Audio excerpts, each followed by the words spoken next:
கதை பிரியர்களான நண்பர்கள் எல்லோருக்கும் என் அன்பான வணக்கங்கள். நண்பர்களே, இன்றைக்கி நான் உங்களுக்கு ஒரு கதை சொல்ல போகிறேன். அதாவது ஒரு புதினத்தோட கதை தான். ஆனால் இந்த புதினம் அறிவியல் சார்ந்த ஒரு புதினம். அதாவது இது வந்து ஹார்ட் சயின்ஸ் ஃபிக்ஷன் அப்படிங்கிற வகையில் சேர்த்தலாம். அதாவது இந்த இன்டர்ஸ்டெல்லர் மாதிரியான படங்களோட ஒத்து போகக்கூடிய ஒரு கதைன்னு வச்சுக்கோங்களேன். சரி, இந்த கதையோட பேர் என்ன அப்படின்னு பார்த்தீங்கன்னா, ப்ராஜெக்ட் ஹெயில் மேரி. இது திரைப்படமாகவும் வர இருக்குது. ராயன் காஸ்லிங்கோட நடிப்பில் பில் லார்ட் மற்றும் கிறிஸ்டோபர் மில்லர் அப்படிங்கிறவங்களோட இயக்கத்தில் இந்த திரைப்படம் இந்த வருடத்தில் மார்ச் மாதம் 20 வெளியாகுதுன்னு நினைக்கிறேன். இந்த படத்துக்கு ஒரு அதீத எதிர்பார்ப்பும் இருக்கிறது. சரி, இந்த கதை யார் எழுதுனது அப்படின்னா, ஆண்டி வியர் அப்படிங்கிற மிக குறிப்பிடத்தக்க அறிவியல் புனைய நாவல்களை எழுதக்கூடிய எழுத்தாளர். இவருடைய ஒரு நாவல் ஏற்கனவே திரைப்படமாகி மிகப்பெரிய வெற்றி அடைஞ்சிருக்கு. அந்த திரைப்படம் வந்து ரிட்லி ஸ்காட்டோட இயக்கத்தில் வெளிவந்த மார்ஷியன். உங்களுக்கு எல்லாருக்குமே தெரியும், அந்த படம் ரொம்ப ரொம்ப பிரபலமான ஒரு திரைப்படம் அப்படின்ட்டு. சரி, இந்த ப்ராஜெக்ட் ஹெயில் மேரி அப்படிங்கிற இந்த இதோட விஷயம் என்ன, இதில் என்ன கதை இருக்குங்கிறத நான் உங்களுக்கு சுருக்கமாக சொல்ல போகிறேன். கதைக்குள்ளே போகிறதுக்கு முன்னாடி நான் ஒரு விஷயத்தை அறிவுறுத்துறேன். இதில் நிறையா அறிவியல் சார்ந்த விளக்கங்கள்லாம் வரும். அதெல்லாம் நிறைய விஷயம் எனக்கு புரியல. ஆனால் கதை என்னன்னு எனக்கு புரியுது. அந்த கதையை மட்டும்தான் உங்களுக்கு சொல்ல போகிறேன். மேலும் இந்த புதினம் வந்து நான் லீனியர், அதாவது காட்சி முன்ன பின்ன அப்படின்ட்டு இருக்கும். அப்படி நான் சொல்ல முடியாது, ஏன்னா இது ரொம்ப பெருசாக இருக்கும். ஸோ அதனால் நான் எப்படி சொல்ல போகிறேன்னா, ஒரு நேர்கோட்டில் கதையாக சொல்ல போகிறேன். ஆனால் இந்த கதைக்கு உண்மையிலேயே வலிமையான ஒரு விஷயம்னா அந்த நான் லீனியர் தன்மை தான். திரைப்படமாக வரும்போது அந்த நான் லீனியர் தன்மை அப்படியே இருக்கும்னு நினைக்கிறேன். ஏன்னா திரைப்படத்தில் அது ரொம்ப எளிமையாக கொண்டு வந்துடுவாங்க. குறிப்பாக இந்த படத்துக்கான எந்த ஒரு ஸ்பாய்லரும் உங்களுக்கு வேண்டான்னா நீங்கள் இந்த காணொலியை தவிர்க்கிறது தான் நல்லது. இல்லை, கதை என்னென்னு தெரிஞ்சுக்கலாம், நாவல் அப்படி என்ன தான் எழுதியிருக்காங்க அப்படின்னு தெரிஞ்சுக்க பிரியப்பட்டீங்கன்னா கதையை கேளுங்க. மேலும் சொல்லிடுறேன், நான் ரொம்ப நுட்பமாலாம் சொல்ல மாட்டேன், ரொம்ப எளிமையாக தான் இருக்கும். ஏன்னா இதில் இருக்கிறது அதிகமான உரையாடல், விவாதங்கள் மற்றும் அறிவியல் சார்ந்த தரவுகள். ஸோ இதெல்லாம் நிறையா இருக்கும் அந்த நாவலில். எங்கெங்கேயும் அதெல்லாம் வந்து நிறைய விஷயம் எனக்கு புரியல. ஏன்னா நான் 10ஆம் வகுப்பு படிக்கிற வரைக்கும் தான் அறிவியல் பாடம் படித்தேன். அதன் பிற்பாடு எனக்கு பிடிக்காத வணிகவியல் பாடங்களை படித்தேன்.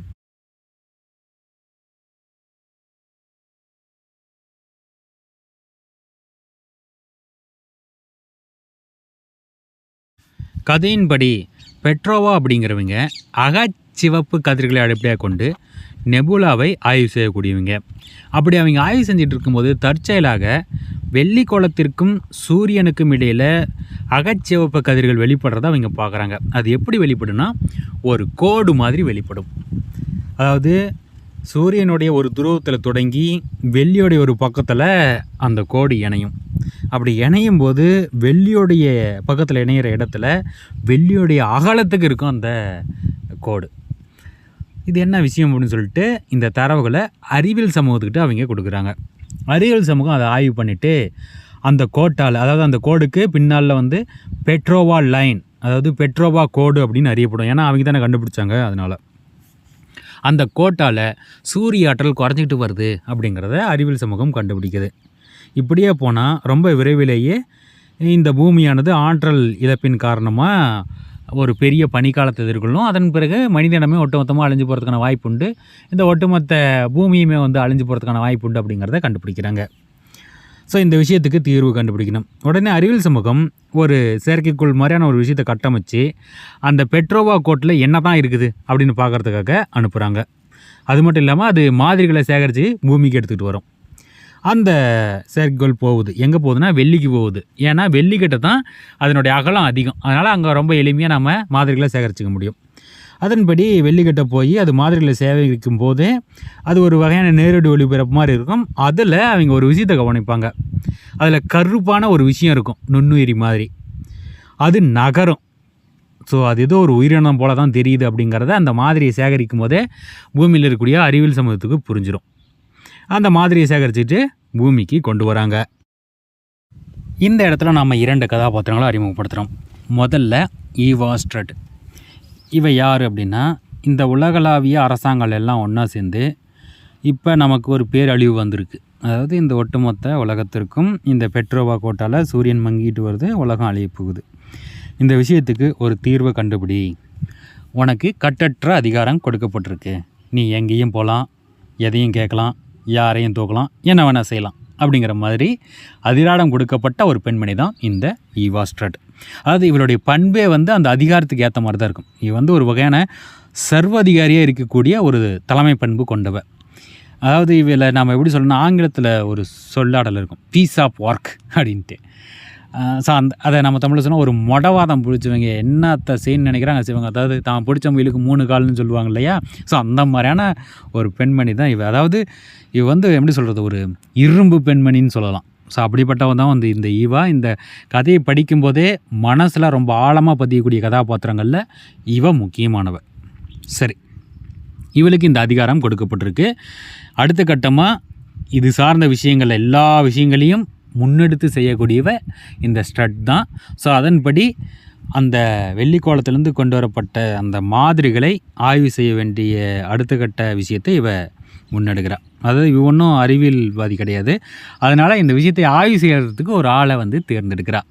அந்த ஆள் தான் நம்ம கதையின் மைய கதாபாத்திரமான ராய்லாண்ட் கிரேஸ். நாம் அவனை கிரேஸ்ன்னு கூப்பிடுவோம். இந்த ராய்லாண்ட் கிரேஸ் வந்து அறிவியல் சமூகத்தோடு இணைஞ்சு செயல்பட்டுக்கிட்டு வந்த ஒருத்தன் தான்.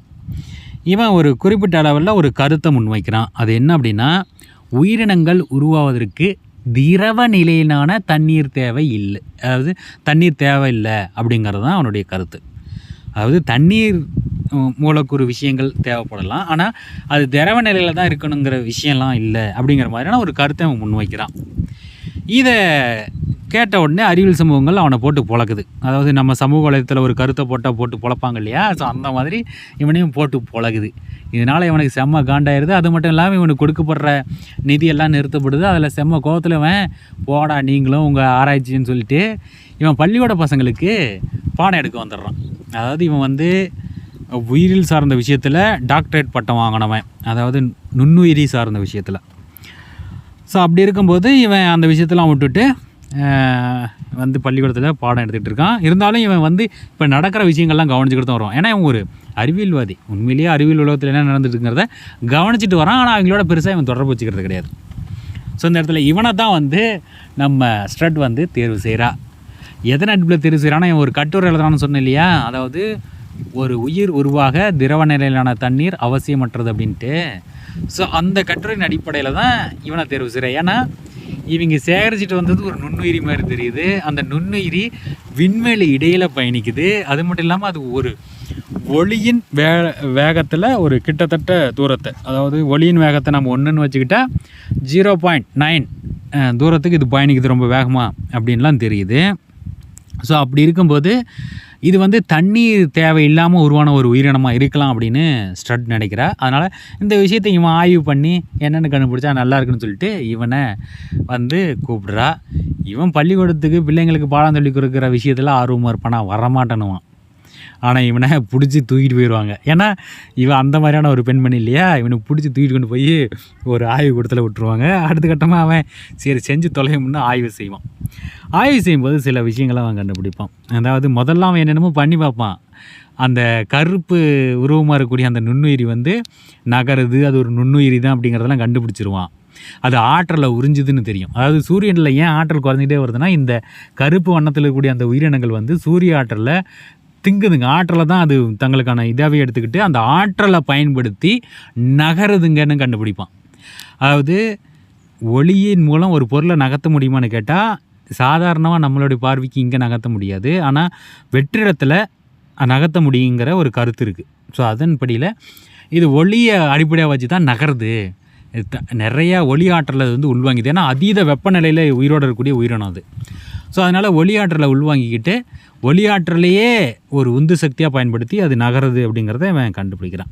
ஆனால் உண்மையிலே அது என்னவா இருக்குன்னு அவன் கஷ்டப்பட்டு என்னென்னமோ ஆராய்ச்சிலாம் பண்ணுவான். கடைசியில் அவன் பொதுவாக நம்ம பண்ணுற மாதிரியான ஒரு வேலையை பண்ணுவான். என்னென்னா, ஒரு விஷயத்தை நம்ம சதைக்கணும்னா கத்தி எடுத்து குத்தனா, அதாவது ஒரு விஷயத்தை நம்ம அழிக்கிற மாதிரி, ஒரு விலங்கையோ அது மாதிரி, அந்த மாதிரி ஒரு நானோ ஊசி மாதிரி ஒன்று இருக்கும்.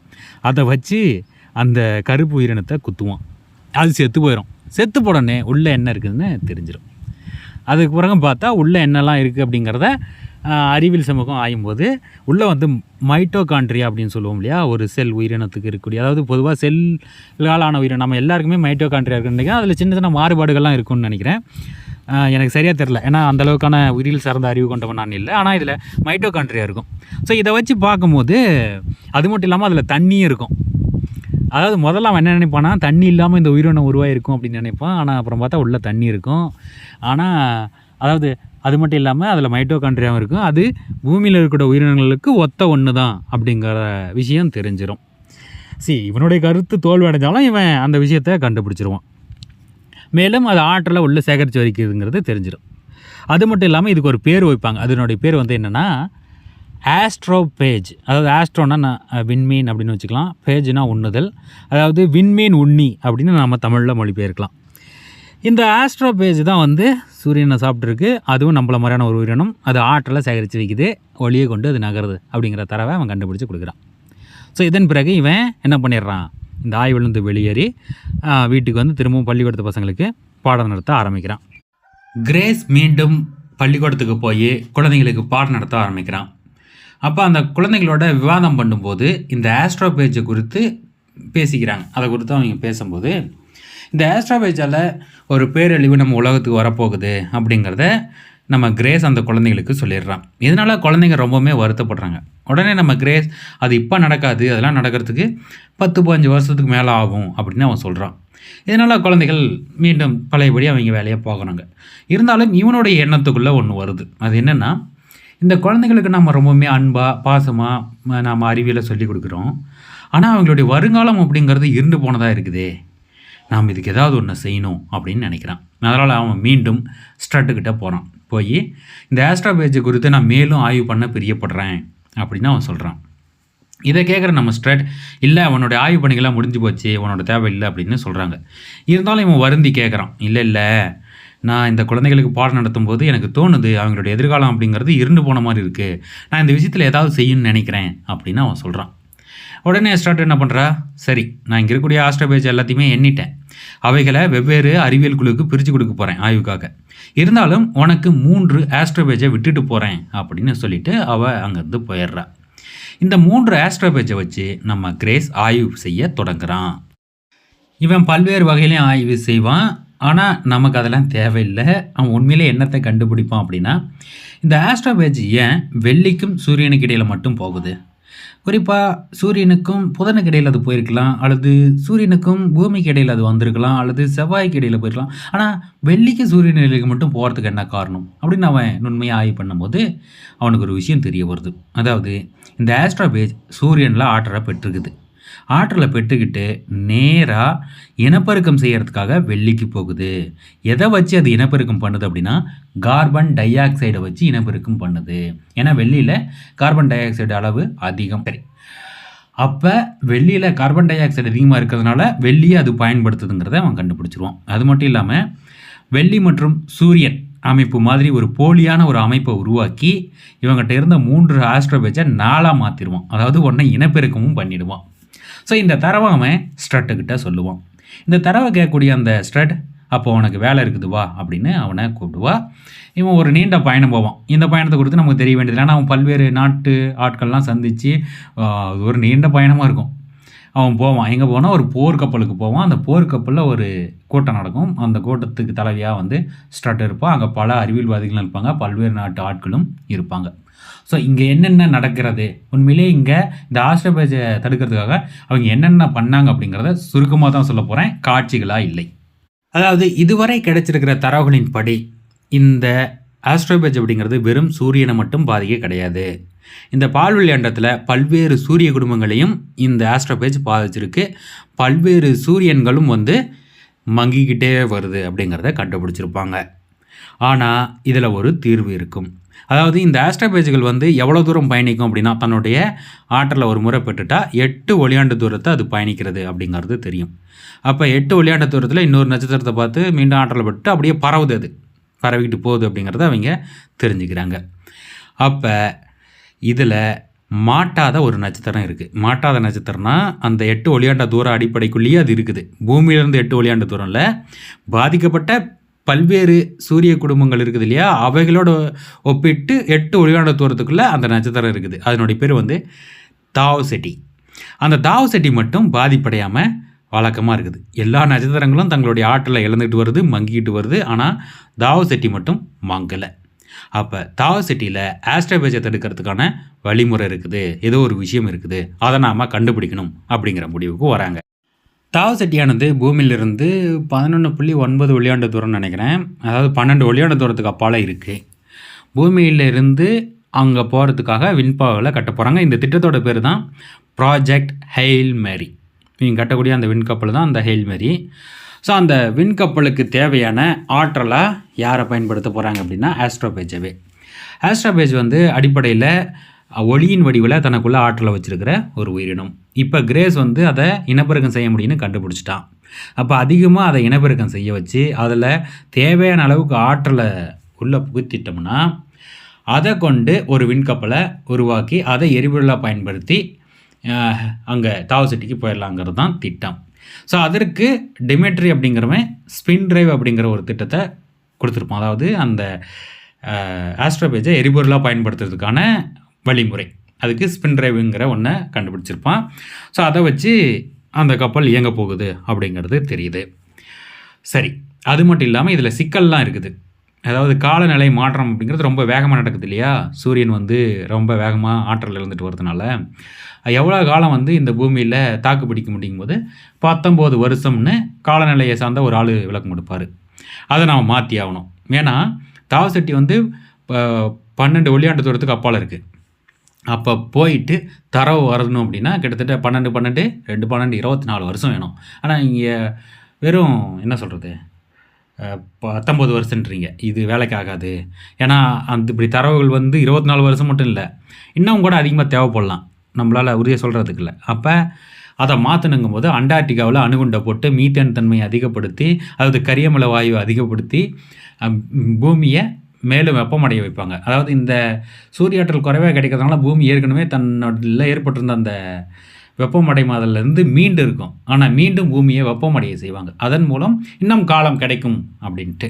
ஏன்னா அதை அவங்க தொடர்ச்சியாக செஞ்சுக்கிட்டு இருப்பாங்க. இந்த தரவு வர வரைக்கும் அதை நம்ம செய்யலாம் அப்படிங்கிற ஒரு திட்டத்தில் இருப்பாங்க.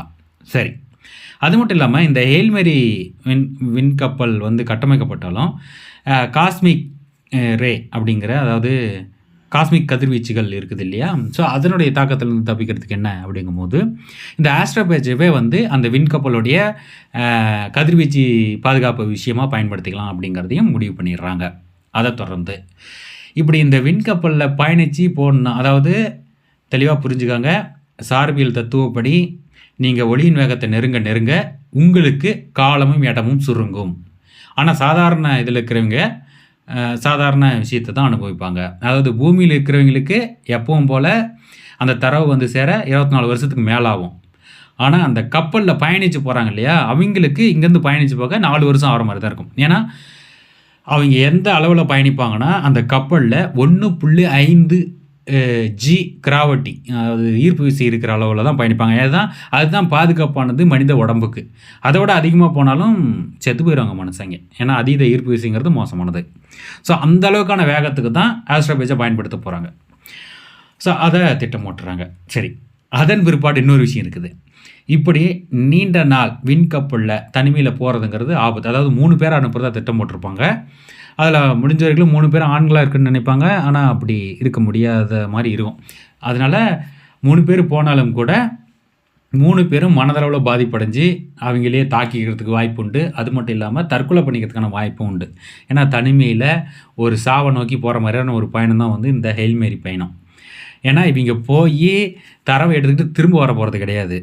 இவங்க போய் தரவை, ஏன்னா இவங்ககிட்ட ஆஸ்ட்ரோபேஜை ரொம்ப அதிகமாக உற்பத்தி பண்ண முடியாது, போகிற அளவுக்கு மட்டும்தான் உற்பத்தி பண்ண முடியும்.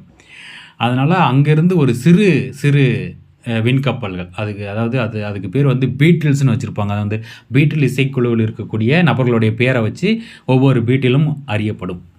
அதுக்கு வண்டுன்னு நம்ம சொல்லலாம். அந்த பீட்டில் வண்டுகள் 4 இருக்கும். அந்த 4லையும் தரவை வச்சு அங்கேருந்து அனுப்பிடணும். இந்த ஹெயில் மேரி விண்கப்பலில் போகிறாங்க இல்லையா, அந்த 3 பேருமே அங்கே செத்து போயிடணும். அவங்களுக்கு கேட்கலாம் போடும், எப்படி சாக புரியப்படுறீங்கிற தரவு வரைக்கும் கேட்டு எழுதிக்குவாங்க. அதுக்கான விஷயங்களும் ஏற்பாடு பண்ணியும் வச்சுருப்பாங்க. சரி, இப்படி தான் இருக்க போது இந்த பயணம். சரி, அதனால் இந்த 4 வருஷமும் இவங்க விழிச்சிக்கிட்டே போனாங்கன்னா பிரச்சனை.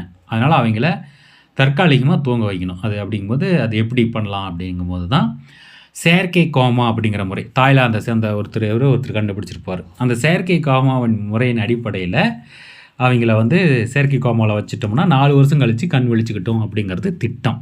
ஆனால் இந்த செயற்கை கோமா வந்து ஒரு சிக்கல் இருக்குது. அது வந்து என்னென்னா, எல்லாருமே அந்த செயற்கை கோமாவிலேருந்து மீள முடியாது. ஒரு குறிப்பிட்ட மரபணு இருக்கிறவங்க மட்டும்தான் மீள முடியும். அது எத்தனை பேருக்குள்ள ஒரு சாத்தியம்னா 7000 பேருக்கு ஒருத்தருக்கு அந்த மரபணு இருக்க வாய்ப்புண்டு அப்படின்னு இருக்கும். ஸோ அப்போ தன்னார்வமாக வரக்கூடியவங்க விண்வெளி வீரர்கள், ஸோ இதில் யாரெல்லாம் ஆய்வு பண்ணி அந்த மரபணு இருக்குதுன்னு பார்த்து அதில் 6 பேரை தேர்வு செய்வாங்க. ஏன்னா 3 பேர் தான் போகிறது. ஆனால் ஒரு பேக்கப் குழு இருக்கணும். ஏன்னா அந்த 3 பேர் பயணிக்கிறதுக்கு முன்னாடி யாருக்காவது ஒன்றாவது ஆயிடுச்சுன்னா பேக்கப் ஒன்று இருக்கணும்ட்டு 6 பேர்த்த பண்ணுவாங்க. ஸோ அந்த 6 பேர் தேர்வு செய்யப்பட்டு அவங்களுக்கு பயிற்சியெல்லாம் வந்து கொடுக்கப்படும். இந்த எல்லா விஷயத்துலையுமே நம்ம கிரேஸும் கிட்டவே இருக்கிறான் அப்படிங்கிறத நீங்கள் தெரிஞ்சுக்கணும். அவன் ஒன்றும் விலகி போகக்கூடியது. இந்த திட்டத்தில் ஸ்ட்ரெட்டோடு சேர்ந்து அவனும் செயல்பட்டுக்கிட்டு இருக்கிறான். சரி, அடுத்து என்ன பிரச்சனை? இந்த ஆஸ்ட்ரோபேஜை அதிகமாக உற்பத்தி பண்ணணும். நம்ம கிரேஸால் அதை உற்பத்தி பண்ண தெரியுது. ஆனால் அது ரொம்பவே குறைவான அளவில் தான் உற்பத்தி பண்ணுது. அப்படி உற்பத்தி பண்ணிட்டு தான் ரொம்ப காலம் எடுக்கும் இவங்க தேவையான ஆஸ்ட்ரோபேஜை உற்பத்தி பண்ண. அது மட்டும் இல்லாமல் அதுக்கு நிறைய ஆற்றல் தேவை. அதுக்கு எங்கே போகிறது அப்படிங்கும்போது தான் நியூசிலாந்து சிறையில் ஒருத்தர் இருப்பான். அவன் வந்து ஆப்பிரிக்காவில் ஒரு மின்சார திட்டத்தை உருவாக்கியிருப்பான் சூரிய ஒளி அடிப்படையில்.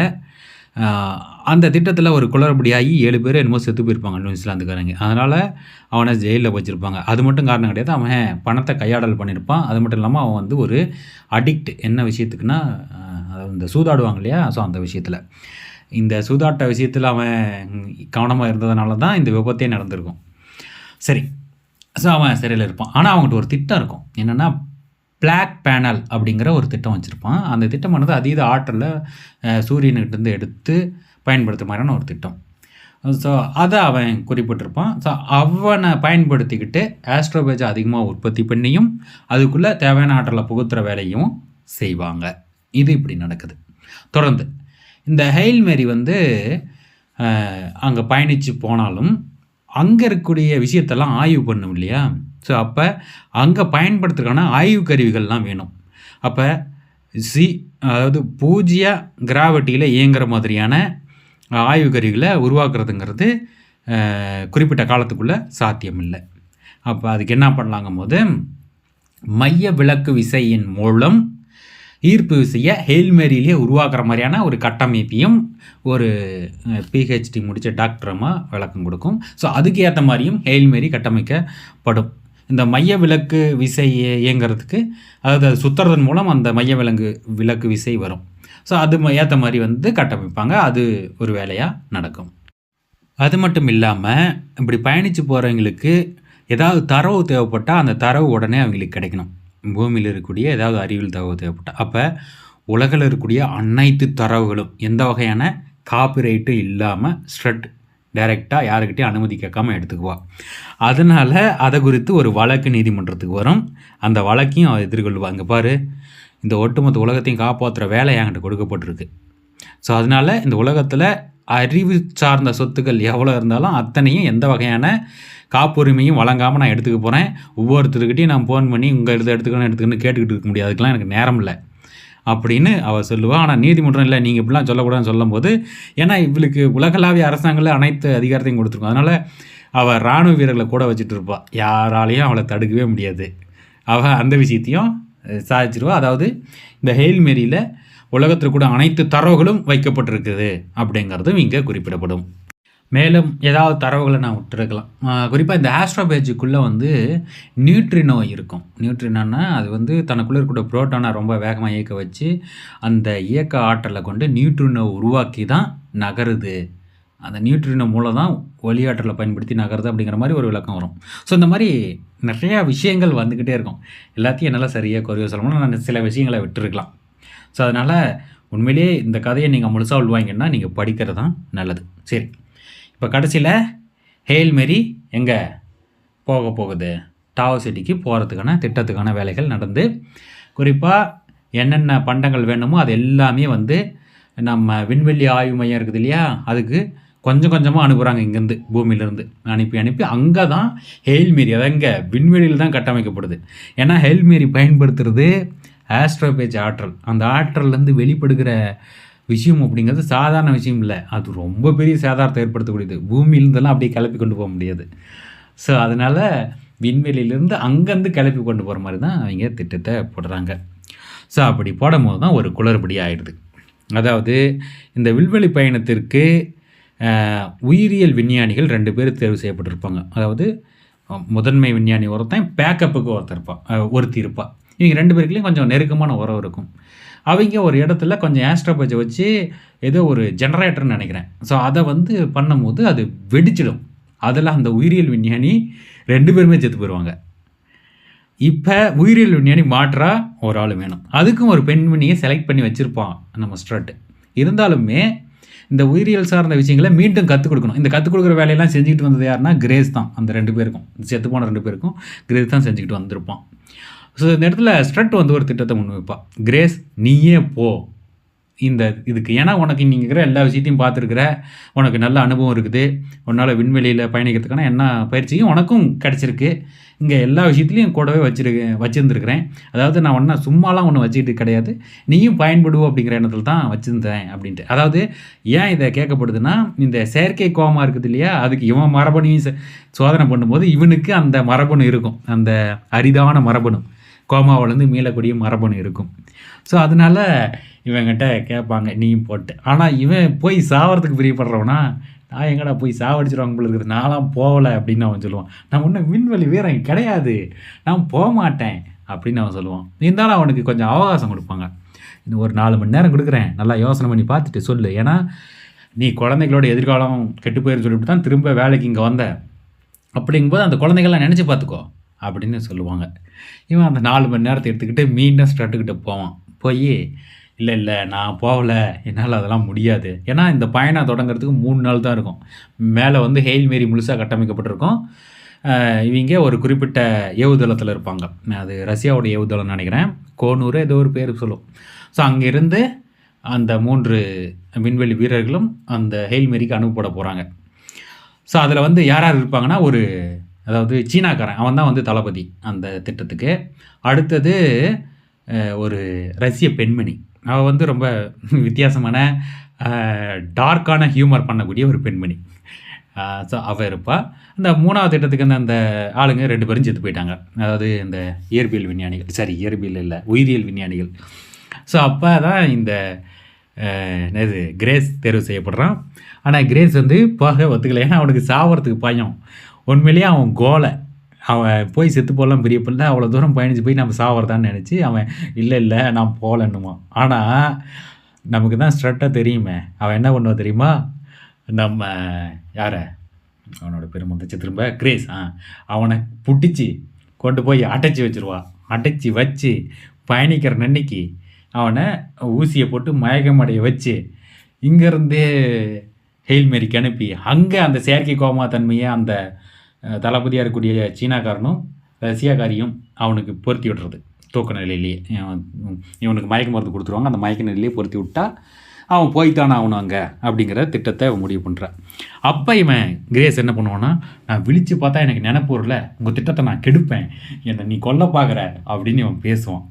அதுக்கு அவன் சொல்லுவாள், யார், ஸ்ட்ரட்டு, எனக்கு அதெல்லாம் தெரியும், அதனால தான் ஒரு மயக்க மருந்தையும் உடம்புல செலுத்துகிறோம் இல்லையா, அதில் ஒரு மருந்தையும் செலுத்த போகிறோம். அந்த மருந்து என்ன பண்ணுன்னா, தற்காலிக நினைவாற்றலை குறைச்சிரும்.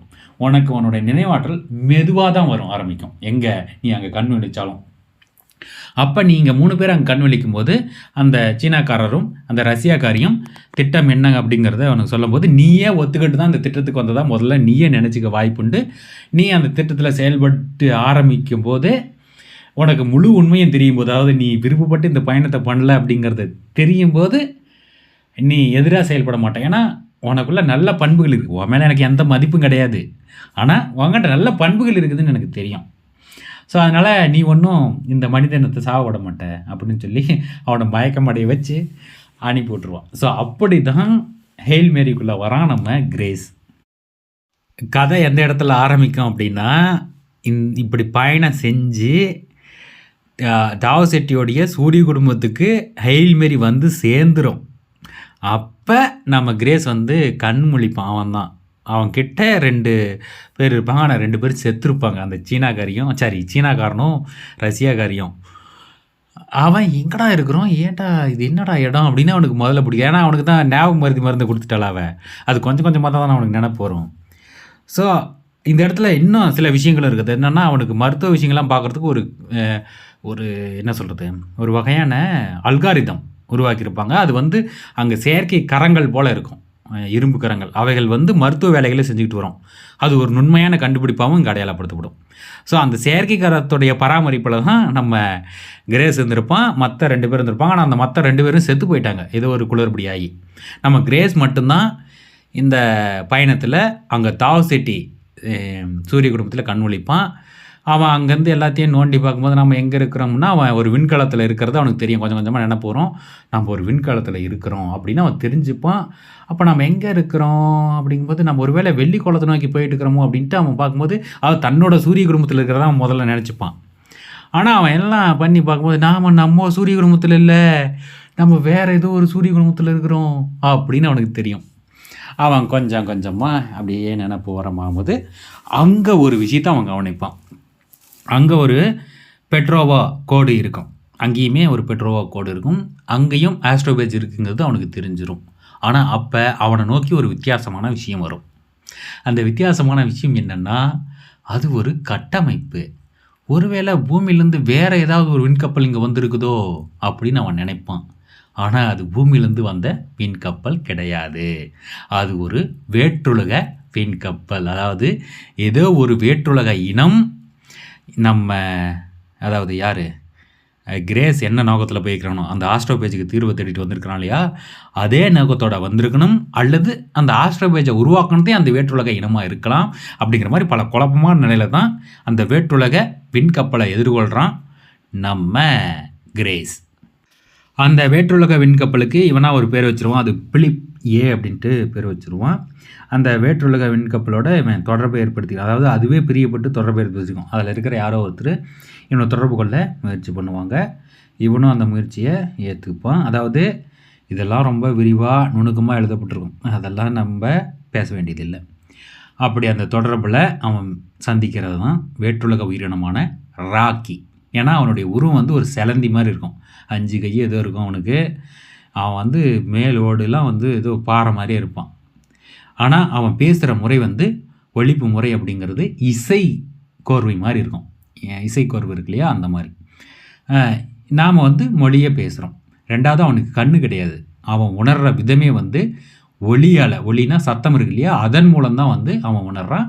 நம்ம பார்வைங்கிற ஒளியால், அதாவது வெளிச்சத்தால் நாம் பார்க்குறோம், விஷயத்தை புரிஞ்சுக்கிறோம். ஆனால் அவன் சத்தத்தை வச்சே ரொம்ப நுண்மையாக புரிஞ்சுக்கிறவன் அப்படிங்கிறது தெரியும். கொஞ்சம் கொஞ்சமாக இவங்க பேசிக்குவாங்க. அதாவது ஒரு வகையான சுரங்கத்தை உருவாக்குவான் அந்த ராக்கி. அந்த சுரங்கத்தை உருவாக்கி நம்ம ஹெயில் மேரியோட கனெக்ஷனை ஏற்படுத்திக்கிட்டு 2 பேரும் வந்து தொடர்பு கொள்வாங்க. ஆனால் இதில் விஷயம் இருக்குது. ஏன்னா அவன் வந்திருக்கிற விஷயம், அவனுடைய சூழல் அப்படிங்கிறது ரொம்ப கடினமான ஒன்று. ஏன்னா அவனுடைய உயிரியல் அமைப்பே மாறுபட்ட ஒன்று. அவனே ஒரு வகையான உயிர் சூழல் மாதிரியான ஒருத்தன். அவனுடைய உலகத்தோடைய அழுத்தம் ரொம்ப ரொம்ப அதிகம். அவனுடைய விண்கப்பலுக்குள்ளே நம்ம கிரேஸால் நுழைய கூட முடியாது. ஏன்னா உடனே செத்து போயிடுவான் கிரேஸ். ஏன்னா அந்த அளவுக்கான தன்மை கொண்ட அதீத வெப்பமும் அழுத்தமும் கொண்ட தன்மையில் இருக்கக்கூடிய சூழலில் உருவானவன் அந்த ராக்கி. நாம் அப்படி கிடையாது மனிதர்கள். ஸோ அதனால் அந்த சுரங்கத்தை முறையான ஏர்லாக் அப்படிங்கிற விஷயங்கள்லாம் வச்சு தான் அந்த ராக்கி வந்து நம்ம கிரேஸை தொடர்பு கொள்ளுவான். குறிப்பாக அந்த ராக்கி சாதாரணவன் கிடையாது, அவன் ஒரு சிறந்த பொறியாளன், இன்ஜினியர். அதனால் அவன் அந்த என்ஜினியரிங் சார்ந்த விஷயத்தில் ரொம்ப ரொம்ப நுணுக்கமான ஒரு அதிமேதாவி. பல இடங்களில் நம்ம கிரேஸ் சொல்லுவான், நான் சந்தித்த பொறியாளர்கள்லேயே இந்த ராக்கி தான் சிறந்த பொறியாளன்ட்டு. அவன் பார்க்குறதுக்கு ஒரு சிலந்தி மாதிரி இருந்தாலும் அவன் தான் சிறந்த பொறியாளன்னு சொல்லுவான். ஏன்னா கதையில் பல இடங்களில் அந்த மாதிரி வரும். நம்ம அதெல்லாம் சொல்லுவோம்னான்னு தெரில கதையின் போக்கில், அதனால் இங்கே நான் சொல்லிடுறேன்.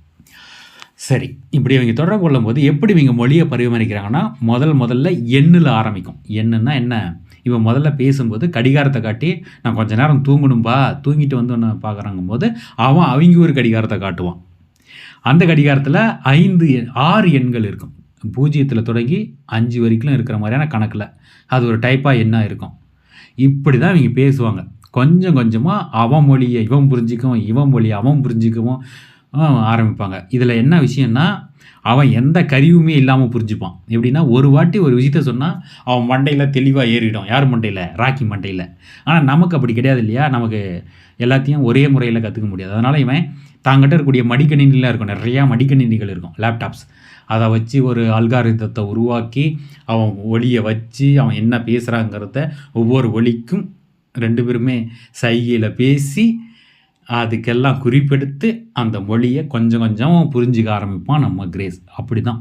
அதாவது அதெல்லாம் ரொம்ப சுவாரஸ்யமானது. அதில் நிறைய வேதியியல் சார்ந்த, அறிவியல் சார்ந்த விஷயங்கள் எல்லாத்தையும் பேசிக்குவாங்க. அது எல்லாமே ரொம்ப ரொம்ப நல்லாயிருக்கும். அதில் தெரிய வருகிற தரவு என்ன அப்படின்னா, அந்த ராக்கி இருக்கிறான் இல்லையா, அதாவது இந்த கதையை நீங்கள் படிச்சிங்கன்னா அந்த ராக்கியின் மீது உங்களுக்கு நல்ல ஒரு பற்றும் நல்ல ஒரு மதிப்பு ஏற்படும். ஏன்னா அந்தளவுக்கு அவன் நல்லவனாக இருப்பான். அந்த வேற்றுலகத்தான் நல்ல மதிப்புடைய ஒரு ஆளாகவும் அவன் இருப்பான். சரி, அந்த ராக்கியோட 23 பேர் வந்திருப்பாங்க ராக்கி மாதிரியே. ஆனால் அதில் எல்லாரும் செத்து போயிருப்பாங்க. இவன் மட்டும் தான் உயிர் தப்பிச்சிருப்பான். அப்போ என்ன விஷயங்கிறத இவன் விளக்குவான். யார்? நம்ம கிரேஸ். அவனுக்கு விண்வெளிங்கிறது வெற்று இடம் கிடையாதுயா, அதில் காஸ்மிக் ரே இருக்குது, அதாவது கதிர்வீச்சு இருக்குதுப்பா அப்படின்னு. அட, இது எங்களுக்கு தெரியாத, நாங்கள் வெற்றிடம் தான் நினச்சிக்கிட்டு இருந்தோம் அப்படின்னு அவன் சொல்லுவான். அதாவது அவன் இருக்கக்கூடிய கோலம் எது? அந்த ராக்கி இருக்கக்கூடிய கோலம் எது அப்படின்னா எரிட் அப்படிங்கிற கோலம். அது எங்கே இருக்குதுன்னா 40 எரிடானி அப்படின்னு சொல்லப்படுற சூரிய குடும்பத்தில் இருக்குது. ஸோ அங்கேருந்து தான் இவன் வந்துக்கலாம். அந்த எரிடானியில் முதல் கோலம் தான் எரிட் ஏன்னு நினைக்கிறேன், இது ஏதோ பேர். ஸோ அங்கே இருந்து தான் அவன் வந்திருக்கிறான். அவங்க உலகத்துலேயும் இந்த ஆஸ்ட்ரோபேஜால் அவங்க சூரியன் மங்கிக்கிட்டு வருது. அதுக்கு தீர்வு கண்டுபிடிக்கும் போது தேடும்போது தான் இந்த கருமாந்திரம், அதாவது இந்த டாவ் செட்டி பாதிப்படையாமல் இருக்குதுன்னு தெரிஞ்சு அவன் அங்கே வரான். அவங்க பார்க்குற முறை வேறு, நாம் பார்க்குற முறை வேறு, இருந்தாலும் அவங்க அந்தளவுக்கு நுட்பமாக வேலை செய்கிறாங்க அப்படிங்கிறது தெரியுது. அதாவது இதில் அந்த ராக்கிக்கு தெரியாத விஷயம் என்னென்னா, சார்பியல் தத்துவம் தெரியாது. அவங்க நியூட்டன் எந்த அளவுக்கான அறிவில் இருந்தானா அந்த அளவுக்கான அறிவை தான் பயன்படுத்துவாங்க. அதுவும் இல்லாமல் விண்வெளியை அவங்க வெற்றிடம் நினச்சிட்டு இருப்பாங்க. அதில் கதிர்வீச்சு இருக்கிறத இவன் சொல்லி புரிய வைப்பான். ஸோ இதெல்லாம் முடிஞ்ச பிற்பாடு இவங்களாம் பேசி நல்ல ஒரு நட்பான பிற்பாடு ஒரு கட்டத்தில் அந்த ராக்கி நம்ம ஹெயில்மேரியிலேயே தனக்கு ஏற்ற மாதிரியான ஒரு சூழலை உருவாக்கி நம்ம ராக்கியும் நம்ம கிரேஸும் இந்த ஆஸ்ட்ரோபேஜ் விஷயத்தில் தீர்வு காண பயணிப்பாங்க. எங்கே தீர்வு காண போகிறாங்க? இந்த டாவ் சிட்டியில் இருக்கக்கூடிய ஆஸ்ட்ரோபேஜை பிடிச்சி ஆய்வு பண்ணுறதன் மூலம் ஏன் இது இந்த கதிரவனை பாதிக்கலை அப்படிங்கிறத தெரிஞ்சுக்கிட்டால் விஷயத்தை நம்ம முடிவு கொண்டு வந்துடலாம். நாம் நமக்கான தரவை பெற்றுக்கிட்டு நம்ம உலகங்களுக்கு போய் நம்ம உலகங்களை பாதுகாத்துக்கலாம் அப்படிங்கிற நோக்கம் இவங்கிட்ட வருது. இதெல்லாம் ரொம்ப பெரிய விஷயமாக நடக்கும். கதையாக படிச்சிங்கன்னா ஏகப்பட்ட பக்கங்கள் இதை படிக்கணும். மேலும் ராக்கி மட்டும் ஏன் அந்த கதிர்வீச்சால் பாதிக்கப்படலைங்கிற கேள்வி வரும்போது அதுக்கு பதில் ராக்கி ஒரு பொறியாளனுங்கிறதுனால அவனும் ஆஸ்ட்ரோபேஜை எரிபொருளாக பயன்படுத்திக்கிட்டு தான் இங்கே வந்திருப்பான். ஸோ அதனால் ஆஸ்ட்ரோபேஜோட அருகில் இருக்கிறதுனால கதிர்வீச்சு இவனை பாதிச்சிருக்காது. ஸோ அந்த விஷயத்தையும் குறிப்பிடுவான். ஆஸ்ட்ரோபேஜை பாதுகாப்பாக பயன்படுத்திக்கா, அப்போ அவனை கதிர்வீச்சு பாதிக்காதுங்கிறத அவனுக்கு சொல்லி கொடுப்பான். சரி, இப்போ இங்கே எப்படி இந்த டாவ் செட்டியில் இருக்கக்கூடிய ஆஸ்ட்ரோபேஜை பிடிக்க போகிறாங்க போது அதை பிடிக்கிறதுக்கான முறை நம்ம கிரேஸுக்கிட்ட இருக்கும். ஏன்னா அவன், அதாவது அந்த ராக்கிக்கிறான் இல்லையா, அவன் ரொம்ப காலம் இருக்கும். கிட்டத்தட்ட அவன் இங்கே சேர்ந்தே 40 வருஷத்துக்கு மேலே மனித உலகத்தில் 40 வருஷத்துக்கு மேலே இருக்கும். மேலும் அவனுடைய உலகம் கிட்டத்தட்ட 100 வருஷத்துக்கு கிட்டத்தட்ட அது பாதிப்பு தாங்கும். ஏன்னா அந்தளவுக்கு இருக்கும். ஏன்னா அவனுடைய உலகம் அவனுடைய சூரிய குடும்பத்தில் முதல் கோலம் அவங்களுடைய வளிமண்டலம் ரொம்ப ரொம்ப அழுத்தமானது. இவங்க நேரடியாக பார்க்குறவங்க கிடையாது, உணர்றவங்க சத்தத்தின் மூலம் அப்படிங்கிறது தெரியும். அவங்களுடைய கோலமே ரொம்ப இருண்ட கோலமாக தான் இருக்கும். அவங்களோட வளிமண்டலத்துக்குள்ளே வெறும் இருண்டு போய் இருக்கும். அதனால தான் அவங்க கதிர்வீச்சை தெரிஞ்சுக்கலன்னா அவங்களுடைய தரைப்பகுதி வரை கதிர்வீச்சு போகாது. ஸோ அதனால் அவங்க கதிர்வீச்சை தெரிஞ்சிக்காமல் இருந்துக்கிறாங்க. அப்படி இருக்கும்போதும் ஒரு விண்கப்பலை கட்டிக்கிட்டு ரொம்ப வேகமாக இங்கே வந்திருக்கிறானுங்க அப்படிங்கிறது நம்ம கிரேஸுக்கு ஆச்சரியமாக இருக்கும். ரெண்டாவது, அப்படி அவங்க நியூட்டனோட அடிப்படையில் பயணித்து வந்ததுனால அவங்க ஏகப்பட்ட ஆஸ்ட்ரோபேஜை சேகரிச்சிருப்பாங்க. ஏன்னா அவங்க முறையில் சேகரிக்கிறதுங்கிறது ரொம்ப எளிமையாக இருக்கும். அவங்களுடைய உலகத்தோட வெப்பநிலை ரொம்ப அதிகங்கிறதுனால ரொம்ப ஈஸியாக ஆஸ்ட்ரோபேஜை அவங்க இனப்பெருக்கம் பண்ணிடுவாங்க. அவங்க ஏகப்பட்ட ஆஸ்ட்ரோபேஜை இனப்பெருக்கம் பண்ணியிருப்பாங்க. அதாவது இவ்வளோ தூரம் பயணித்து போகணுன்னா இவ்வளோ வேணுன்ட்டு அவங்க சார்பியில் புரிஞ்சுக்கிட்டு கணக்கு போட்டிருந்தாங்கன்னா அவங்களுக்கு குறைவான ஆஸ்ட்ரோபேஜை தான் வந்து கணக்கு போட்டிருப்பாங்க. ஆனால் அவங்க ஒரு நேரடியான காலம் அப்படிங்கிறது எல்லா இடத்துலையும் ஒரே மாதிரியானது அப்படின்னு நினச்சி அவங்க கணக்கு போட்டதுனால தான் ஏகப்பட்ட ஆஸ்ட்ரோபேஜை கணக்கு போட்டிருப்பாங்க. ஆனால் இவன் பயணித்து வரும்போது அவனுக்கே குழப்பமாக இருக்கும். யாருக்கு? ராக்கிக்கு. என்னடா நாம் ஒரு கணக்கு போட்டு வந்தோம், ஆனால் அதுக்கு முன்னாடி இங்கே வந்துட்டோமே, ரொம்ப வேகமாக வந்தோம், இது என்ன அது ஒன்றும் புரியலையே, காலங்கிறது எல்லா இடத்துலையும் ஒரே மாதிரி தானே அப்படின்னு தான் அவன் நினைப்பான். அப்படி தானே நம்ம புரிஞ்சு வச்சுருக்கோன்ட்டு. ஆனால் சார்பியில் குறித்து நம்ம கிரேஸ் வந்து அவனுக்கு சொன்ன பின்னாடி தான் அவனுக்கு கொஞ்சம் கொஞ்சமாக புரிய ஆரம்பிக்கும். சரி, தாவ் சிட்டியிலேருந்து இவங்க எப்படி இங்கே இருக்கிற ஆஸ்ட்ரோபேஜை பிடிக்க போகிறாங்கன்னா, இங்கே எந்த மாதிரி சுழற்சி நடக்குதுன்னா, தாவ் சிட்டியிலிருந்து 3வது கோள் ஒன்று இருக்கும். அந்த கோளோட தான் வந்து அந்த பெட்ரோவா லைன், அதாவது பெட்ரோவா கோடு இருக்கும். அப்போ அந்த 3வது கோளத்துக்கு போனோம்னா அங்கே ஈஸியாக வந்து இந்த உலகத்துடைய ஆஸ்ட்ரோபேஜை பிடிச்சிடலான்ட்டு அந்த 3வது கோளத்துக்கு போகிறாங்க. அதாவது இப்போ போகும்போது நல்லா புரிஞ்சுக்காங்க, நம்ம ராக்கியோடைய அவனுடைய அந்த வேற்றுலக விண்கப்பலை விட்டுடுறாங்க. எங்கே? இப்போ இருக்கிற சுற்றுவட்ட பாதையிலேயே, அதாவது அந்த தாவச்செட்டியை மையமாக கொண்ட சுற்றுவட்ட பாதையிலேயே விட்டுடுறாங்க. அதை கணக்கு கரெக்டாக போட்டு வச்சுருப்போம். ஏன்னா அந்த இவன் யார், அந்த ராக்கி ரொம்ப மேதாவி. அவன் அடிக்கடிக்கு சொல்ல வேண்டிய காரணம் வரும். ஏன்னா அந்தளவுக்கு கச்சியமாக நிறையா தரவுகள் அவன் பெற்றிருப்பான். ஆனால் இந்த 42 வருஷத்தில் அவனால் அந்த ஆஸ்ட்ரோபேஜை மட்டும் பிடிச்சிருக்க முடியாது. அதை பிடிச்சி ஆய்வு பண்ணியிருக்க முடியாது. அவன் எவ்வளோ முயற்சி பண்ணி பார்த்துருப்பான், அவனால் முடியாது. அதனால் நம்ம வந்து இந்த தாவ் சிட்டியில் இருக்கிற 3வது கோளத்துக்கு போய் அங்கே நம்ம எளிமையாக ஆஸ்ட்ரோபேஜை பிடிச்சி ஆய்வு பண்ணிக்கலான்ட்டு நம்ம கிரேஸ் சொன்ன உடனே கிரேஸும் அவனும் சேர்ந்து ஹெயில்மேரியில் பயணிக்கிறாங்க. எப்படி? கிரேஸ் ஒரு பக்கம் மனித சூழல் கொண்ட அமைப்புள்ள இருக்கிறான். அதே ஹெயில்மேரியை 2ஆக பிரித்தா இன்னொரு பக்கம் நம்ம ராக்கி அவனுடைய சூழலுக்கு ஏற்ற மாதிரி, அதாவது ராக்கி வந்து சுவாசிக்கிறது அம்மோனியா. அதாவது அவன் வந்து அம்மோனியாவுடைய குறியீட்டு என்னென்ன NH3ன்னு நினைக்கிறேன். NH3 தானே? கரெக்ட். சரி, NH3 விஷயம். அந்த அம்மோனியா நாமளாக கொண்டுடும். நாம் வந்து எது சுவாசிக்கிறோம்? ஆக்சிஜன். ஓட்டுவா அது? எஸ், அப்படி தான் நினைக்கிறேன். ஓகே. ஸோ இந்த மாதிரி இருக்கும். இவங்க 2 பேரும் அங்கே போகிறாங்க, தாவ் சிட்டியோடைய 3வது கோளத்துக்கு போகிறாங்க. அந்த கோளம் வந்து எப்படி இருக்குன்னா, அது ஒரு பச்சை வனத்தில். ஏன்னா கரியமில வாயு அங்கே நிறைய அதிகம். அதெல்லாம் ஆய்வு பண்ணி பார்க்கும்போது அங்கே கார்பன் டை ஆக்சைடு ரொம்ப அதிகமாக இருக்கும், ஏகப்பட்டது இருக்கும். அதில் மீத்தேன் இருக்கும். ஆனால் அந்த மீத்தேன் தான் இவங்களுக்கு வியப்பாக இருக்கும். என்னடா அது மீத்தேன் அப்படிங்கிறது ஒரு குறிப்பிட்ட காலத்தில் அது உடஞ்சி இல்லாமல் போயிடுமே, ஆனால் இது எப்படி மீத்தேன் இங்கே கொஞ்சம் அதிகமாக இருக்குதே அப்படின்னு இவங்க வியந்து போவாங்க. இருந்தாலும் அவங்க அங்கே போய் ஆய்வு பண்ணலாம் அப்படின்னு சொல்லிட்டு அந்த கருவி வச்சு கொஞ்சம் ஆஸ்ட்ரோபேஜை பிடிக்கிறாங்க. எங்கே? தாவ் சிட்டியோடைய 3வது கோளத்தில் பிடிச்சி ஆய்வு பண்ணும்போது தான் விஷயம் தெரிய வரும். என்னென்னா அங்கே ஆஸ்ட்ரோபேஜ் மட்டும் இருக்காது, அங்கே நிறையா நுண்ணுயிரிகள் இருக்கும். அதை புரிஞ்சுக்கிட்ட உடனே அவங்களுக்கு விஷயம் தெரிஞ்சிடும். என்னென்னா இங்கே நிறையா நுண்ணுயிரிகள் இருக்கிறதுனால ஏதோ ஒரு நுண்ணுயிரி இங்கே இருக்கக்கூடிய ஆஸ்ட்ரோபேஜை சாப்பிட்டுட்டு வருது. அதனால் இங்கே இருக்கக்கூடிய உயிர் சூழல் சமநிலையில் இருக்குது. அதாவது அந்த எக்கோசிஸ்டம் வந்து சமநிலையில் இருக்குது. இந்த இரட்டிப்பாகக்கூடிய ஆஸ்ட்ரோபேஜுகள்லாம் கொல்லப்படுறதுனால இங்கே இருக்கக்கூடிய சூரியன் பாதுகாக்கப்படுது. அதனால தான் தாவ் சிட்டி வந்து பாதிப்படையலை. அப்போ ஆஸ்ட்ரோபேஜை சாப்பிடக்கூடிய அந்த வேட்டையாளி யார் அப்படிங்கிறத தெரிஞ்சு அதை பிடிச்சிட்டோம்னா அதை நாம் நம்ம உலகங்களுக்கு எடுத்துகிட்டு போய் நம்ம உலகங்களை பாதுகாத்துடலாம் அப்படின்னு 2 பேரும் கண்டுபிடிக்கிறாங்க. இவங்க இப்போ சேகரிச்சிருக்கக்கூடிய அந்த மாதிரியில் ஆஸ்ட்ரோபேஜை வேட்டையாடக்கூடிய அந்த கொலையாளி உயிரினம் இருக்காது, வேட்டையாடி உயிரினம் இருக்காது. அதனால அந்த உயிரினத்தை பிடிக்கணும்னா எந்த எல்லையில் நாம் தேடினா கிடைக்கும் அப்படின்னு சொல்லிட்டு அந்த கோளத்துடைய வளிமண்டலத்தை ஆய்வு பண்ணுவான். அவன் ஒரு குறிப்பிட்ட இடத்தை அடையாளம் காணுவான். அது இவங்க இருக்கக்கூடிய விண்கப்பலிருந்து 10 கிலோமீட்டர் தூரம் உள்ள வளிமண்டலத்தில் இருக்கும். அந்த இடத்துல நம்ம மாதிரி சேகரித்தா நம்மளால் ஆஸ்ட்ரோபேஜையும் அதை வேட்டையாடக்கூடிய அந்த வேட்டையாடி மிருகத்தையும் வேட்டையாடி உயிரினத்தையும் பிடிச்சிடலாம் அப்படின்னு இவங்க நினைப்பாங்க. ஆனால் அந்த இடத்துக்கு இவங்க விண்கப்பலை கொண்டு போக முடியாது. அப்படி போகணும்னா இவங்க வளிமண்டலத்தை ஊடுருவி போகணும். ஆஸ்ட்ரோபேஜை ஆற்றலை வளிமண்டலத்தில் பயன்படுத்துறது பெரிய சிக்கல். ஏன்னா அது அதீத வெப்பத்தை வெளிப்படுத்தும். ஸோ அதனால் என்ன பண்ணலான்னு இவங்க ஒரு சங்கிலியை உருவாக்கலாம் அப்படிங்கிற முடிவுக்கு வராங்க. அந்த சங்கிலியை வந்து எதன் மூலம் உருவாக்குவாங்க அப்படின்னா, ராக்கி உலகத்தார் வந்து ஒரு உலோகத்தை உருவாக்கியிருப்பாங்க. அந்த உலோகத்தை வச்சு தான் அவனுடைய விண்கப்பலே கட்டமைக்கப்பட்டிருக்கும். அதுக்கு பேர் வந்து ஜானனைட் அப்படின்னு நினைக்கிறேன். சரியாக தான் உச்சரிக்கிறேன்னு நினைக்கிறேன். தப்பாக இருந்தால் நீங்கள் ஒரு முறை சரி பார்த்துக்கங்க. இந்த ஜானனைட் அப்படிங்கிறத உருகி அதை வந்து ஒரு சங்கிலி போல் உருவாக்குறாங்க. எத்தனை 10 கிலோமீட்டர் தூரத்துக்கு. அந்த சங்கிலியை வந்து இந்த விண்கப்பலுடைய பக்கவாட்டிலேயே 500 மீட்டருக்காக சுற்றி வைக்கிறாங்கன்னு நினைக்கிறேன்.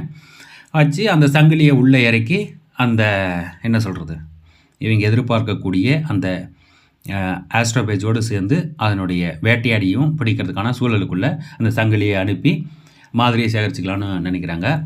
ஆனால் அதற்கு இவங்க விண்கப்பில் ஒரு குறிப்பிட்ட கோணத்தில் நிறுத்தி த்ரஸ்டரை பயன்படுத்தி, ஏன்னா இவங்களோட விண்கப்பல் இப்போ அந்த கோலத்துடைய சுற்றுவட்ட பாதையில் நிலைநிறுத்தப்பட்டிருக்கும். அது வந்து எந்த வகையான இது இல்லாமல் அது சுற்றுவட்ட பாதைக்குள்ளே நிலைநிறுத்தப்பட்டதுனால அப்படி சுற்றிக்கிட்டு இருக்கும். அது வந்து இப்படி 10 கிலோமீட்டருக்கான அந்த சங்கிலியை இறக்கினா அப்போ அப்படி சுற்றிட்டு இருக்கக்கூடாது, ஏன்னா அது சங்கிலியை உடைச்சிரும். ஸோ அப்போ ஒரு குறிப்பிட்ட இடத்துல குறிப்பிட்ட வேகத்தில் நிலைநிறுத்தணும். ஸோ அந்த மாதிரி பண்ணணுன்னா இவங்க த்ரஸ்டரை பயன்படுத்தி அந்த மாதிரி நிலைநிறுத்தி அந்த சங்கிலியை இறக்கி மாதிரியை சேகரித்து மேலும் அந்த சங்கிலி இருக்கணும். அதுக்கெல்லாம் அவங்க ஒரு விஷயங்கள்லாம் பண்ணுவாங்க. அதெல்லாம் ரொம்ப தெளிவாக விளக்கப்படும். அது நாம் இங்கே தேவையில்லை. சரி, அந்த மாதிரி இவன் ஒரு குறிப்பிட்ட இடத்துல குறிப்பிட்ட கோணத்தில் விண்கப்பில் நிறுத்தி சங்கிலியை இறக்கி அந்த மாதிரியை சேகரிச்சுக்கிட்டு மேலே இழுத்து மாதிரியை கொண்டு வர இடத்துல சில வில்லங்கள் நடக்கும். அதாவது அதை நான் பின்னாடி சொல்கிறேன். நீங்கள் உண்மையிலே என்னத்தை கண்டுபிடிச்சாங்க அப்படிங்கிறத நம்ம முதல்ல பார்த்துருவோம். அப்படி அந்த விஷயங்களை சேகரித்து கொண்டு வந்து அது கட்டத்தில் ஒரு ஆய்வு பண்ணும்போது அதில் ஒரு வேட்டையாடி இருக்கும்.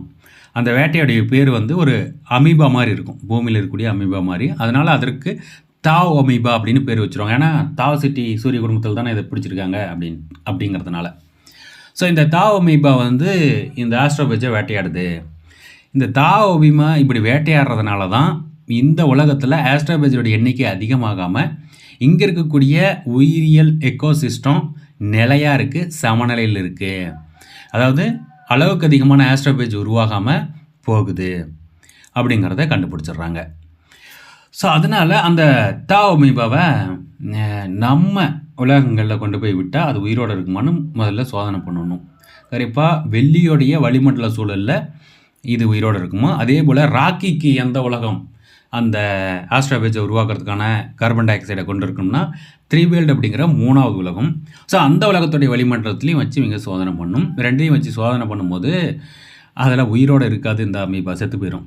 அப்படின்னா அது என்ன சிக்கலாக இருக்குது வளிமண்டலத்தில், வெள்ளியோட வளிமண்டலத்தில் எது வந்து அமீபாவை பாதிக்குது, 3 வேர்ல்டு அப்படின்னு சொல்லப்படுற அந்த உலகத்தில் அமீபாவை எது பாதிக்குது அப்படின்ட்டு பண்ணும்போது அவங்க கண்டுபிடிக்கிறது நைட்ரஜனோட அளவு வந்து வெள்ளியில் 3% மேலே இருக்கும்.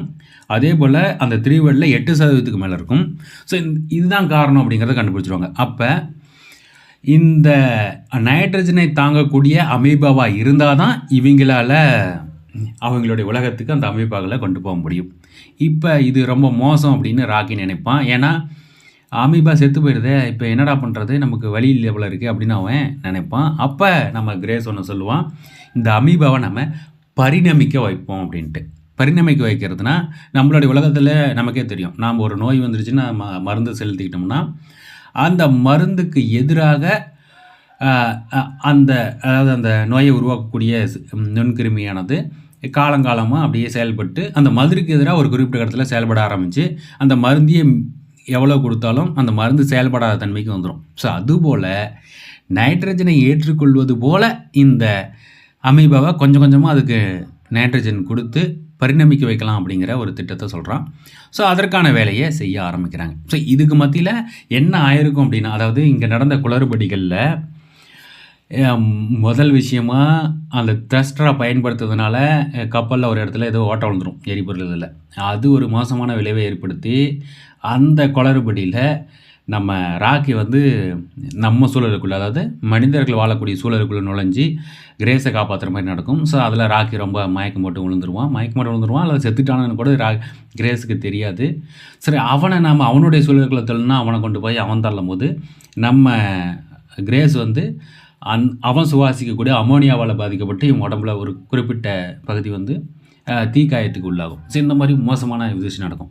ஸோ இதன் பின்னாடி இவங்க சோதனை பண்ணுற நேரத்தில், அமீபாவை எடுத்து சோதனை பண்ணுற நேரத்தில் இவங்க சாதாரணமாக எந்த ஒரு பாதுகாப்பு இல்லாமல் அமீபாவை எடுத்து சோதனை பண்ணிடுவாங்க. அதனால் அமீபா அங்கேருந்து வெளியேறிடும்.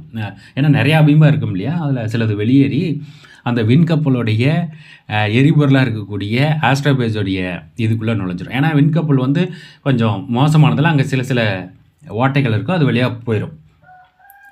அதில் போய் அங்கே இருக்கக்கூடிய ஆஸ்ட்ரோபேஜ் எல்லாத்தையும் சாப்பிட்ரும். அப்போ இவங்ககிட்ட இப்போ எரிபொருளே இல்லாத மாதிரி ஆகிடும்.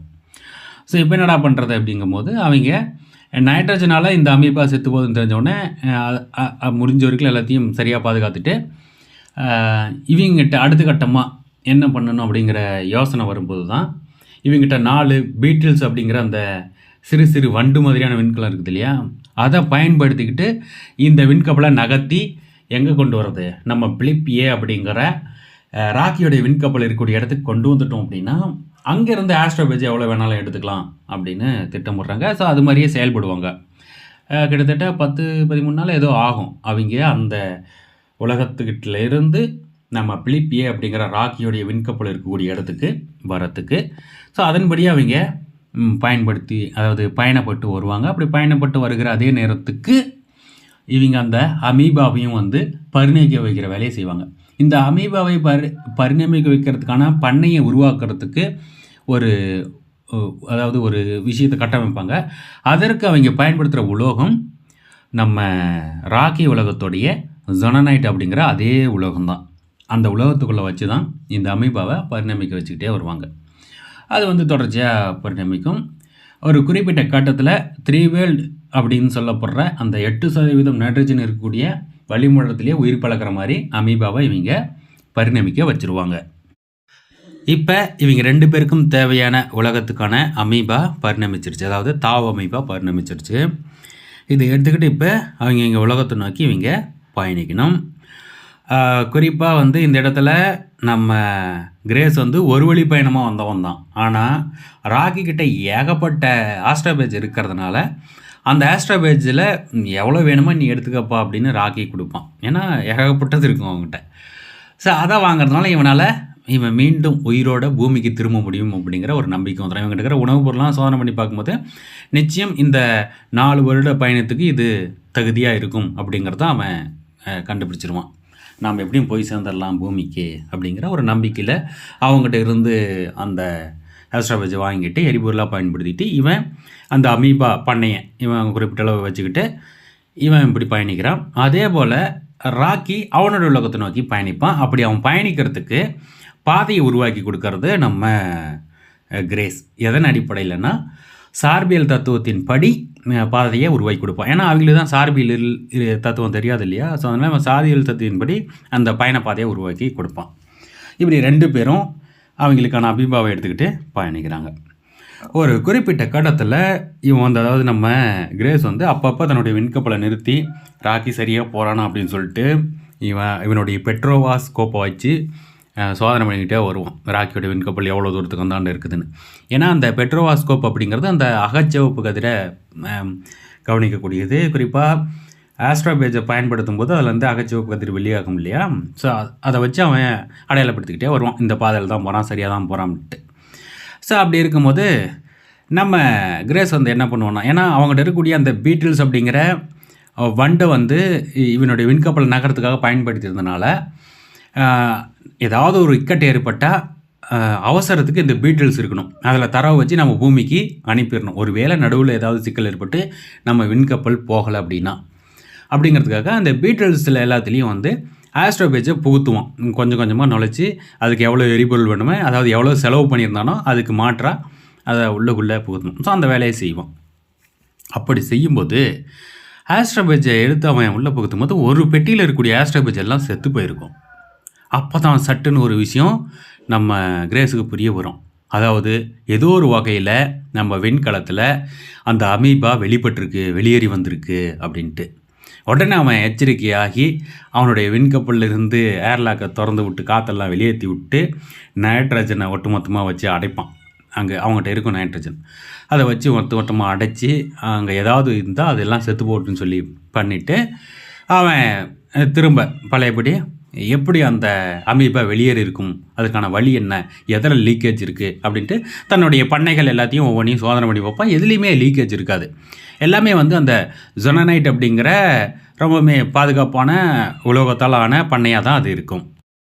மேலும் இவன் அந்த விண்கப்பல் முழுவதும் நைட்ரஜனை நிரப்பினதுனால ஏதாவது ஒரு பண்ணையில் லீக்கேஜ் இருந்திருந்தாலும் அந்த நைட்ரஜன் உள்ளே நுழைஞ்சு அந்த அமீபாவை கொண்டு இருக்கும் இல்லையா, அப்போ எந்த பண்ணையிலையும் லீக்கேஜ் இல்லை அப்படிங்கிறத கிரேஸ் வந்து தெரிஞ்சுக்கிறான்.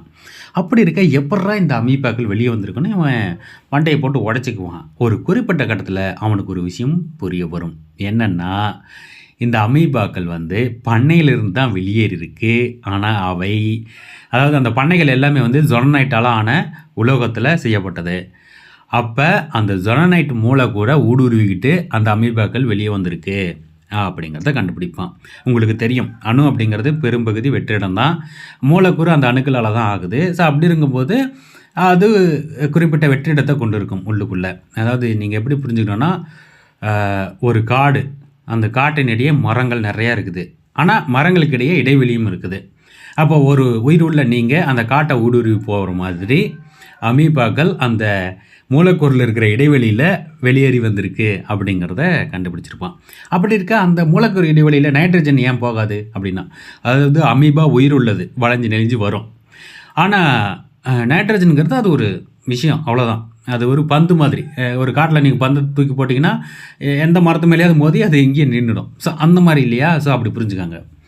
ஸோ அதுபோல் தான் இந்த அமீபாவானது ஜொனனைட்டை ஊடுருவி வருவது போல் பரிணமிச்சிருக்கு அப்படிங்கிறத கண்டுபிடிப்போம். இது ஏன் நடந்தது அப்படின்னா, ஏன்னா இவங்க நைட்ரஜன் தாங்குற மாதிரியான அமீபாவை பரிணமிக்க வச்சாங்க. இவங்களோட நோக்கம் நைட்ரஜனை தாங்குற மாதிரியான அமீபா வேணுங்கிறது. ஆனால் இயற்கை அப்படிங்கிறது நீங்கள் பிரியப்படுறத செய்யாது. அதற்கு என்னென்ன சாத்தியக்கூறுகள் இருக்கோ அந்த வகையிலெல்லாம் அது பரிணமிக்கும். அதன் அடிப்படையில் ஜொனனைட்டை வச்சு தானே இவங்க பரிணமிக்கக்கூடிய பண்ணையை கட்டமைச்சாங்க. அப்போ ஜொனனைட் கிட்ட இருந்ததுனால அந்த ஜொனனைட் உலோகத்துக்கும் ஏற்ற மாதிரி அந்த அமீபா பரிணமிச்சிருக்கும். இந்த ஜொனனைட் மூலக்கூறை ஊடுருவ மாதிரி தான் அந்த அமீபா பரிணமிச்சிருக்கு.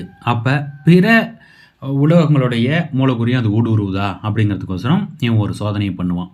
அதாவது ஜொனனைட் துண்டுகள் 2 வெட்டி அதுக்கு நடுவில் ஆஸ்ட்ரோபேஜை, அதாவது சாண்ட்விச் மாதிரி வச்சு ஒட்டி அதை உள்ளுக்குள்ளே வைப்பான் அமீபா பண்ணையில். அதே போல் பிளாஸ்டிக்கை வெட்டி அதையும் 2க்கு நடுவில் ஆஸ்ட்ரோபேஜை வச்சு ஏதாவது சாண்ட்விச் மாதிரி வைப்பான். இதில் அந்த ஜொனனைட்டில் இருக்கக்கூடிய ஆஸ்ட்ரோபேஜ் மட்டும்தான் செத்து போயிருக்கும், எல்லாத்தையும் அந்த அமீபாக்கள் சாப்பிட்ருக்கோம். ஆனால் பிளாஸ்டிக்கை அந்த அமீபா ஊடுருவாது. உடனே நம்ம கிரேஸ் என்ன பண்ணுவான், மாற்று பண்ணியை உருவாக்கிக்குவோம். ரொம்ப பாதுகாப்பாக மாற்று பண்ணியை உருவாக்கி அமீபாக்கள் வெறியில்லாத மாதிரி பண்ணிக்குவோம். அப்போ தான் நம்ம கிரேஸுக்கு ஒரு விஷயம் நினைப்பு வரும். ராக்கியும் ஜொனனைட்டாலான பண்ணையில் தானே அமீபாக்களை கொண்டு போகிறான், அப்போ அவன் மாற்றிருப்பானே அப்படிங்கிற எண்ணம் இவனுக்கு வரும். உடனே ராக்கி எந்த இடத்துல போயிட்டுருக்கிறான் அப்படின்னு சொல்லிட்டு இவன் பெட்ரோவாஸ்கோப்பை வச்சு தேடுவான். இந்த இடத்துல ராக்கியை இவனால் கண்டுபிடிக்க முடியாது. ராக்கியுடைய விண்கப்பலானது அணைஞ்சு போயிருக்கும். என்னத்தான் இருந்தாலும் ராக்கி ஆகச்சிறந்த ஒரு பொறியாளன், எப்படியாவது சமாளிச்சிருவானா அப்படின்னு சொல்லிட்டு இவன் காத்திருப்பான். ஆனால் அந்த விண்கப்பல் செயல்படுறதுக்கான எந்த தடமும் இருக்காது. இப்போ தான் ஒரு இக்கட்டான முடிவு எடுக்கக்கூடிய சூழல் கிரேஸுக்கு உருவாயிருக்கும். ஸோ அந்த இடத்துல இவன் என்ன பண்ணுறான் அப்படின்னா, தாங்கிட்ட இருக்கக்கூடிய அந்த 4 பீட்டில்கள் இருக்குது இல்லையா, அந்த 4 பீட்டில்களையும் எடுத்து இவன் இதற்கு முன்னாடி எவ்வளவு ஆஸ்ட்ரோபேஜை பயன்படுத்தினாலும் அதற்கு மாற்றான ஆஸ்ட்ரோபேஜை உள்ளே புகுத்தி அதில் இவங்க பண்ண சோதனைக்கான தரவுகள் எல்லாத்தையும் வச்சு, மேலும் அந்த அமீபா பண்ணையும் உள்ளே வச்சு 4லையுமே ஏதாவது ஒன்று போய் பூமி சேர்ந்தால் போதுங்கிற நம்பிக்கையில் 4ஐயும் பூமி நோக்கி அனுப்பிடுறான். அனுப்பிட்டு ராக்கிக்கு நாம் உதவி பண்ணுவோம் அப்படின்னு சொல்லிட்டு ராக்கி போன தடத்தை பிடிச்சிக்கிட்டே இவன் தன்னுடைய விண்கப்பில் செலுத்துகிறான். அதாவது ஹெயில் மேரியை செலுத்துகிறான். இந்த இடத்துல பெரிய சிக்கல் ஒன்று இருக்குது. நம்ம கிரேஸ் வந்து பூமியை நோக்கி போகலான்னு முடிவு பண்ணியிருந்தா இவன் பூமி போகிற அளவுக்கு உணவுப் பொருள் இருக்குது, இவன் உயிர் தப்பி இருக்க முடியும். ஆனால் ராக்கி பின்னாடி இவன் போனால் இவனால் உயிர் பழைக்க முடியாது. ராக்கியை இவன் பாதுகாத்துற முடியும், ராக்கியோட உலகத்தை பாதுகாத்துற முடியும், ஆனால் இவனால் உயிர் பழைக்க முடியாது. ஏன்னா இவனுக்கு போகிற அளவுக்கான உணவுப் பொருள் தான் இருக்கும். அதன் பின்னாடி திரும்ப வரத்துக்கு உணவுப் பொருள் இருக்காது. ராக்கியோட உணவுப் பொருளை இவன் பயன்படுத்தலாமன்னா, அதாவது ராக்கியோடைய உணவுப் பொருளும் இவன் பயன்படுத்துகிற உணவுப் பொருளும் பொதுவாக ஒரு மாமிச மாதிரியான ஒன்று தான், புரத அடிப்படையை கொண்டது தான். ஆனால் வித்தியாசம் இருக்கும். அவனுடைய, அதாவது ராக்கியோடைய உணவு பண்டத்தில் அதிகமான ஹெவி மெட்டல், கன உலோகங்கள் இருக்கும், அது மனிதர்களை கொல்லக்கூடியது. ஸோ அப்போ அதை பயன்படுத்த முடியாதுங்கிற ஒரு சூழல். ஆனால் இந்த விஷயத்தை தெரிஞ்சுக்கிட்டு தான் கிரேஸ் இதை செய்கிறான், நாம் சாக தான் போகிறோம் அப்படின்னு சொல்லி. அதாவது கிரேஸ் அடிப்படையில் ஒரு கோலை, ஆனால் அவனுடைய அனுபவத்தால் அவன் தைரியசாலியாக மாறி இருக்கான். அப்படிங்கிறத இங்கே அடையாளப்படுத்துகிறாங்க.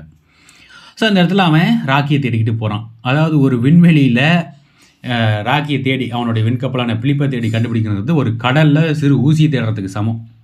இருந்தாலும் இவன் தான் வழியை ஏற்படுத்தி கொடுத்தான் அப்படிங்கிறதுனால அந்த வழியிலேயே இவன் பயணித்து போகிறான்.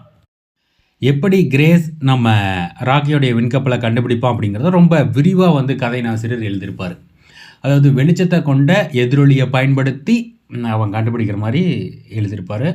மேலும் விண்வெளியில் குதித்து சாகசம் பண்ணி ராக்கியோட விண்கப்பலோட தொடர்பு கொள்வான் அப்படிங்கிறதும் அங்கே காட்டப்படும். இப்படி 2 பேரும் தொடர்பு கொண்டுக்கிறாங்க. ராக்கியும் கிரேஸும் தொடர்பு கொண்ட பிற்பாடு ராக்கி நடந்த விஷயத்த சொல்கிறான். ஏதோ ஒரு வகையில் அந்த அமீபாக்கள் வெளியேறி என்னுடைய ஆஸ்ட்ரோபேஜ் எல்லாம் சாப்பிட்ருச்சு, இப்போ என்கிட்ட ஏகப்பட்ட அமீபாக்கள் இருக்குது அப்படிங்கிறத அவன் சொல்கிறான். அதை நம்ம கிரேஸும் அடையாளப்படுத்துகிறான். ஆமாம், எனக்கும் தெரியும், அது சொர்னனைட்டை ஊடுருவி, அதாவது சொர்னனைட்டோடைய மூலகுறை ஊடுருவி வர மாதிரி அது பரிணமிச்சிருச்சு. ஸோ அதுதான் சிக்கல். ஆனால் இப்போ என்கிட்ட பாதுகாப்பான அந்த அமீபா பண்ணைகள் இருக்குது. இப்போ நாம் உன்னோடைய உலகத்துக்கு போய் உன்னோட உலகத்தை பாதுகாப்போம் அப்படிங்கிறத கிரேஸ் சொல்கிறான். இதை கேட்டு ராக்கி சந்தோஷப்படுறான். இருந்தாலும் இந்த பயணமானது கிரேஸை கொல்லப்போகுது அப்படின்னு தெரிஞ்ச உடனே, இல்லைப்பா வேண்டாம், நீ பூமிக்கு திரும்பி போயிரு, என்னுடைய மக்கள் ஏதாவது ஒரு விண்கப்பலை திரும்ப அனுப்புவாங்க அப்படின்னு ராக்கி பேசுகிறான். ஏன்னா ராக்கி ரொம்ப நல்லவன்.